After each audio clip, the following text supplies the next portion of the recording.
Saya belum ada ni lah.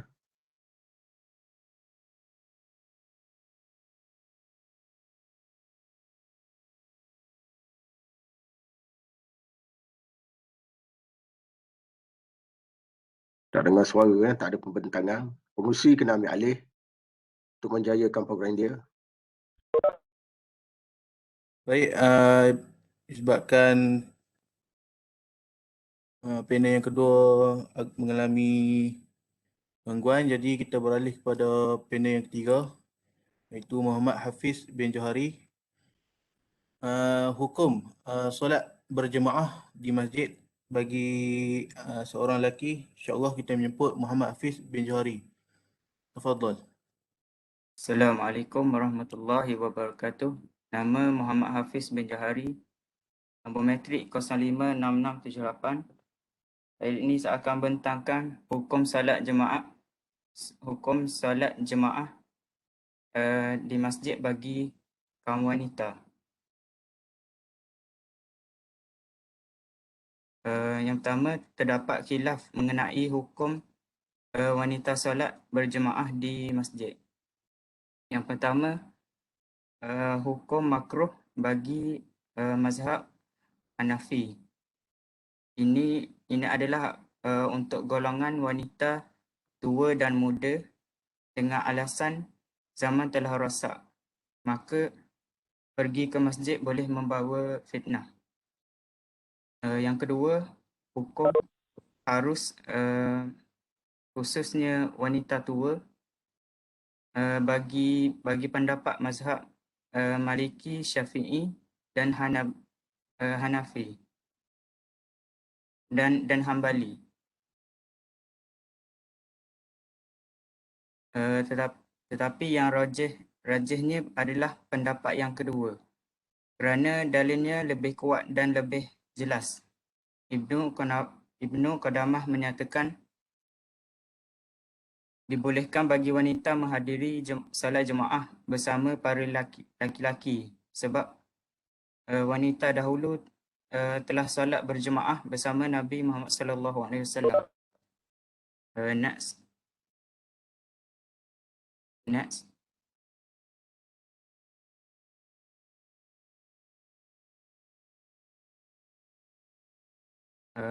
Yang kedua, tiada nas yang melarang wanita ke masjid untuk solat. Namun terdapat tiga syarat, tiga keharusan yang diikat dengan syarat. Yang pertama, mendapat izin suami atau wali. Jika perempuan itu belum menikah. Dalil sabda Nabi Muhammad sallallahu alaihi wasallam, jika isteri-isterimu meminta izin ke masjid, maka izinkanlah mereka. Riwayat Muslim, Bukhari, Ahmad dan Ibnu Hibban. Yang kedua, tidak memakai wangi-wangian atau seumpamanya yang dapat menimbulkan fitnah dan keburukan bagi wanita. Sabda Nabi Muhammad SAW, janganlah kamu melarang wanita-wanita hamba Allah pergi ke masjid Allah, tetapi hendaklah keluar tanpa wangi-wangian. Riwayat Abu Daud, Ahmad, Ibnu Khuzaimah, Darimi dan Baihaqi. Baik mula. Yang ketiga, tidak berlaku ikhtilat ketika masuk dan keluar masjid. Next.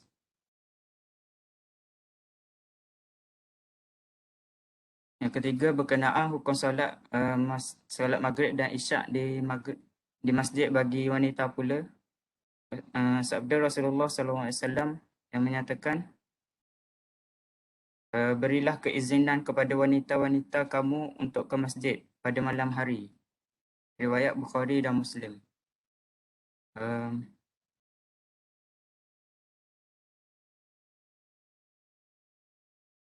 Dalam kitab Ahkamun Nisa muka surat 39, kaum wanita di zaman Rasulullah SAW juga menghadiri salat jemaah di masjid dan Rasulullah SAW tidak menghalang mereka.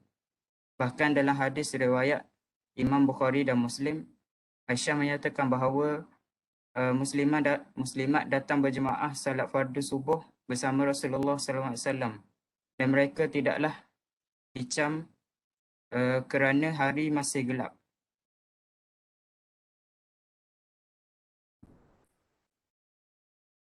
Next. Back mula.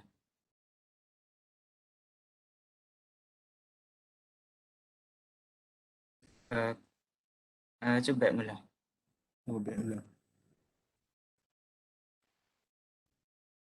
Kesimpulannya,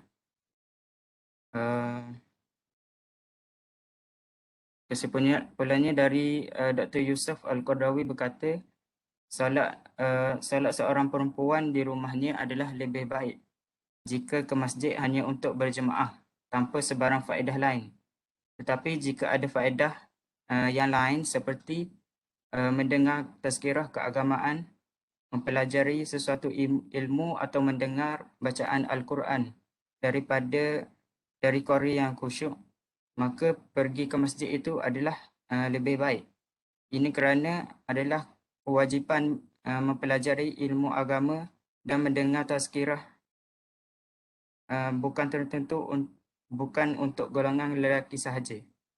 Sekian itu daripada saya. Assalamualaikum warahmatullahi wabarakatuh.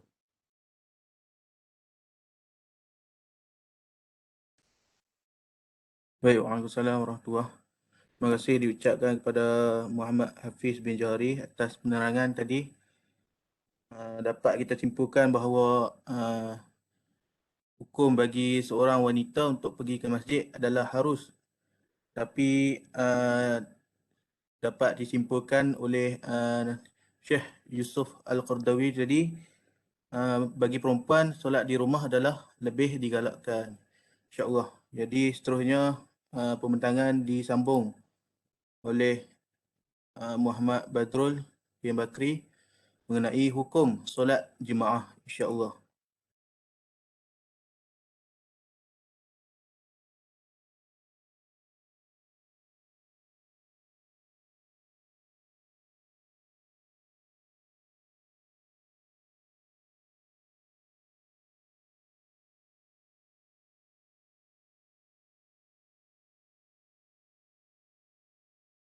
Mana pelajar berkenaan ni masih berjalan ni?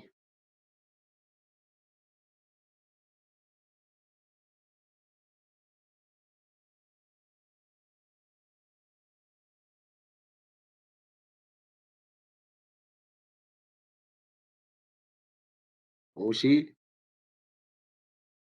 masih tak dengar suara dia. Pelajar. Kumpulan ni ada berapa orang? 4 orang kan? Ya, Pak Wah, Ustaz. Baru bentang 2 orang. Mana 2 orang lagi? Okey, hukum solat pada masjid bagi Hanafi sunat muakkad, manakala bagi Syafi'i fardu kifayah, manakala bagi Maliki pada awalnya ia sunat, tapi pada keduanya ia menjadi fardu kifayah. Pada Imam Hanbali pula dia menjadi fardu ain.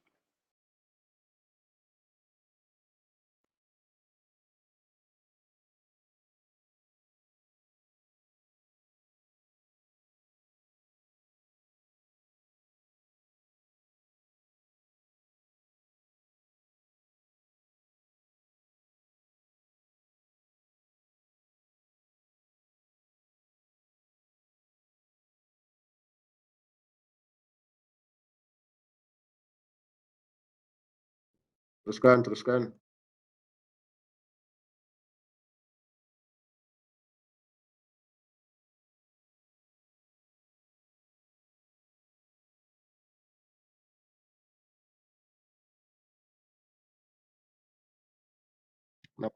Amiro? Tak ada apa-apa suara. Ya, Ustaz. Pelajar tu ni dia cuba masuk Webex. Tak apa, saya terangkan sedikit dulu mengenai keutamaan solat. Siapa dia terkeluar tu? Ya Ustaz? Pasal apa dia pula dia terkeluar? Idris ni. Dia tak ni Badrul Ustaz. Badrul. Badrul ha. Ha. Saya akan meneruskan pembentangan dengan membentangkan keutamaan solat di rumah dalam keadaan yang tertentu. Kita disunatkan untuk solat jemaah di masjid. Hukum solat jemaah di masjid adalah sunat.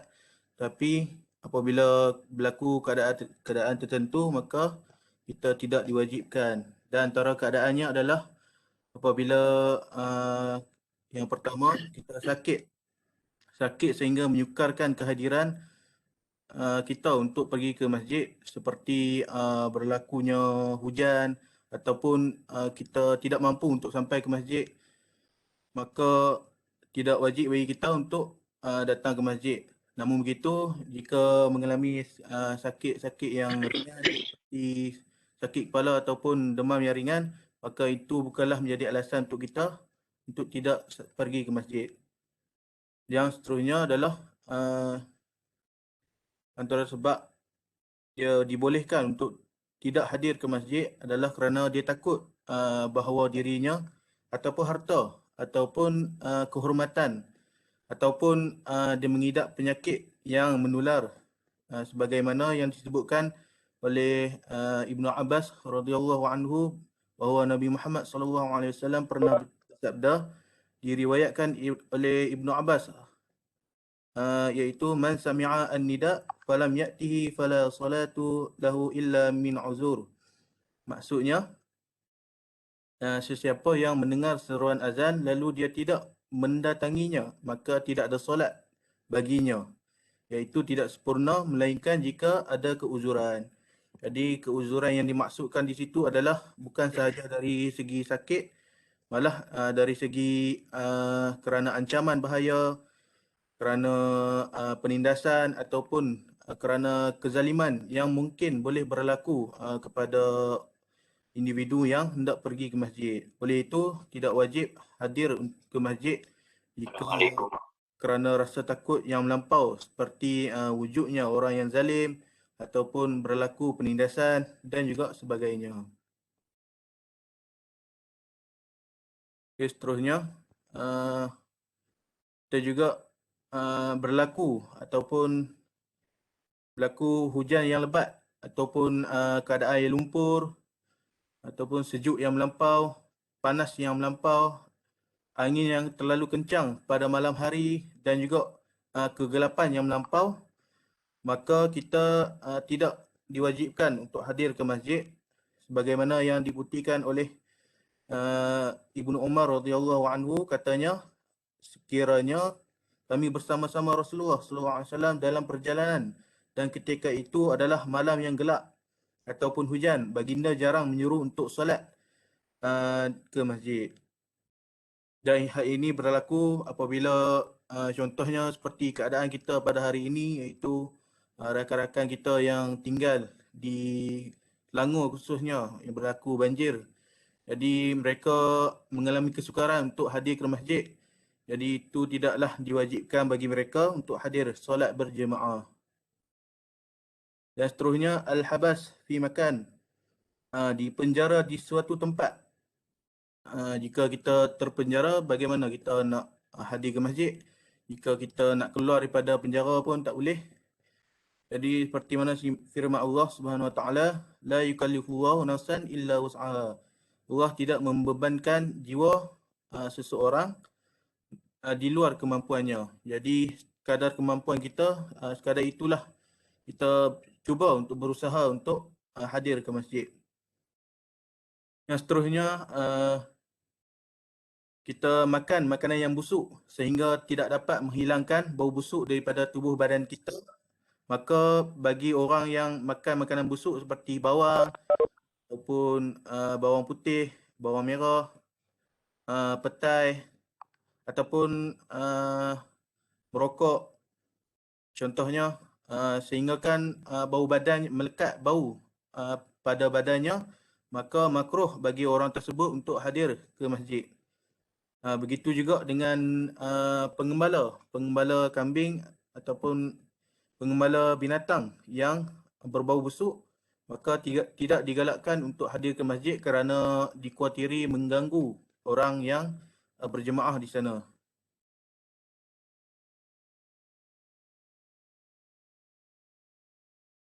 Jadi sebagai kesimpulannya di sini, dapatlah saya simpulkan bahawa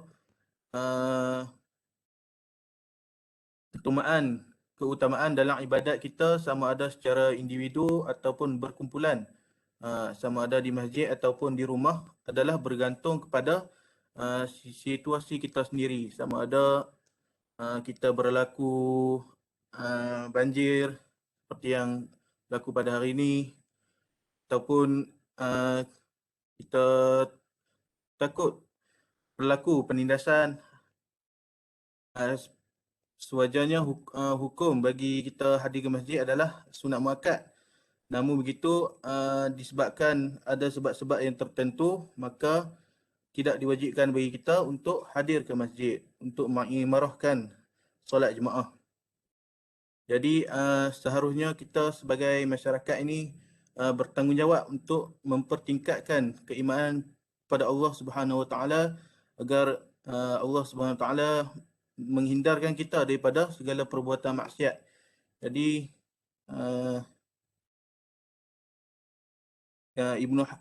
Imam Ibnu Hajar Al-Asqalani rahimahullah taala berkata, hak bagi mereka yang melakukan ketaatan tapi mereka terhalang daripada melakukan ibadah tu, tapi dengan niat untuk melakukan satu ibadah, maka jika tidak terdapat penghalang, nescaya dia akan berterusan melakukannya. Jadi kesimpulan di sini, jika seseorang itu melazimi solat jemaah di masjid, kemudian terhalang disebabkan keuzuran, maka ganjaran yang sama diberikan kepada seorang itu apabila dia solat berjemaah di rumah. InsyaAllah. Jadi saya rasa sekadar itu sahaja pembentangan daripada grup kami. Jadi kepulang yang ni hak tak bentang tu tadi siapa? Ya.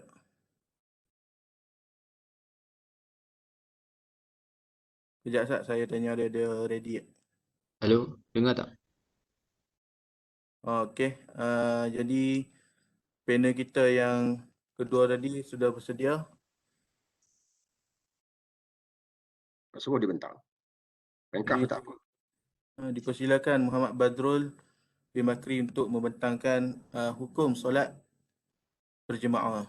InsyaAllah. Assalamualaikum warahmatullahi wabarakatuh. Nama saya Badrul Amin bin Bakri, nombor metrik 056645. Saya akan menerangkan mengenai hukum solat berjemaah. Bagi hukum solat berjemaah, mazhab Hanafiyah dan Malikiyah, solat jemaah ni dalam solat fardu selain Jumaat adalah sunnah bagi lelaki waras yang mampu berbuat buat solat fardu solat jemaah ni. Yang ketiga, tidak wajib bagi perempuan, kanak-kanak, orang gila, budak, orang cacat, orang sakit, orang tua, orang yang dipertentangan dan orang lelaki.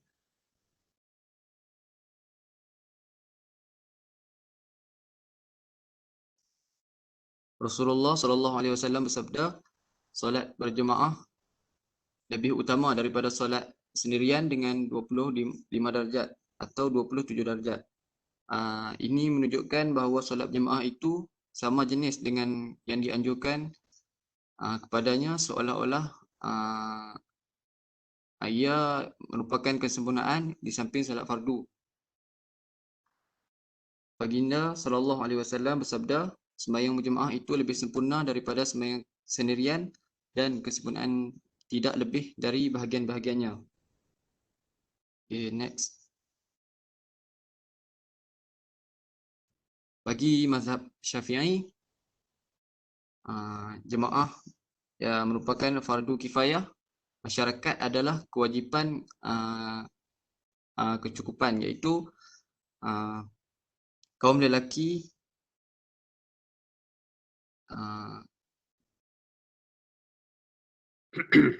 jika kesemua mereka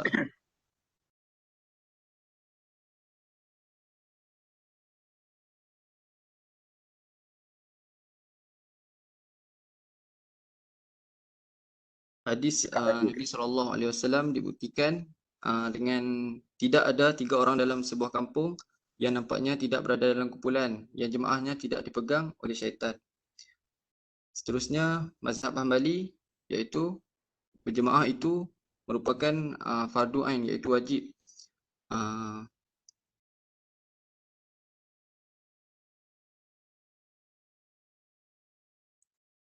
Sekian itu daripada saya. Dari segi kumpulan ni, pada kumpulan ni lah. Tajuk dia bincang tu keutamaan keutamaan antara sembahyang di rumah, solat di rumah dengan solat di masjid.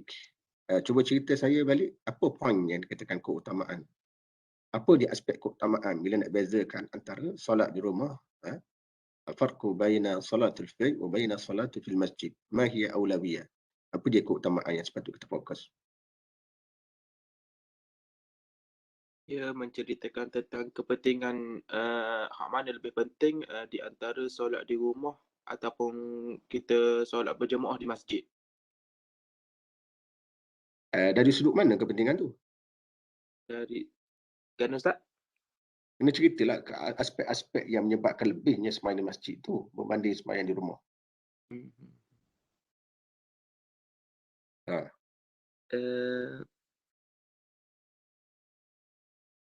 Aspek yang menunjukkan lebihnya sembahyang di masjid berbanding sembahyang di rumah. Kenapa? Contohnya dari segi kita dapat mengeratkan silaturahim, boleh ke Ustaz? Kita dapat mengeratkan silaturahim di antara masyarakat-masyarakat. Antara individu ataupun anggota masyarakat tu nombor 2. Nombor 1, kenapa nombor 1? Nombor 1. Bahkan hak tak kata ni nombor 3 dah. Nombor 1 kenapa? Sembahyang masjid ni kenapa? Bukan sembahyang rumah. Mendapat 27 ganjaran lebih tinggi Itu nombor berbanding 2. Itu nombor 2 dah. Mendapat ganjaran pahala lebih. Nombor 2 dah. Nombor 1 paling utama sekali apa? Nombor 1 paling utama sekali. Dia disuruh sembahyang Jumaat dekat masjid. Kenapa?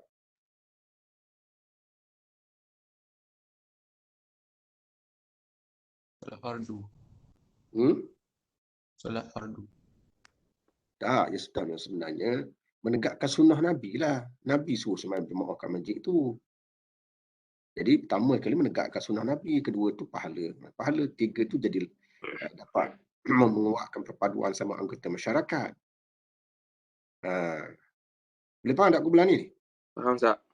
Okey, kesimpulan. Baik, kesimpulan yang boleh diambil daripada pembentangan pada hari ini adalah solat di masjid adalah lebih baik berbanding solat di rumah, terutamanya bagi lelaki, kerana itu adalah salah satu sunnah daripada Rasulullah SAW dan juga telah dijanjikan oleh Allah SWT untuk diberikan ganjaran sebanyak 27 kali ganda berbanding dengan kita solat bersendirian di rumah.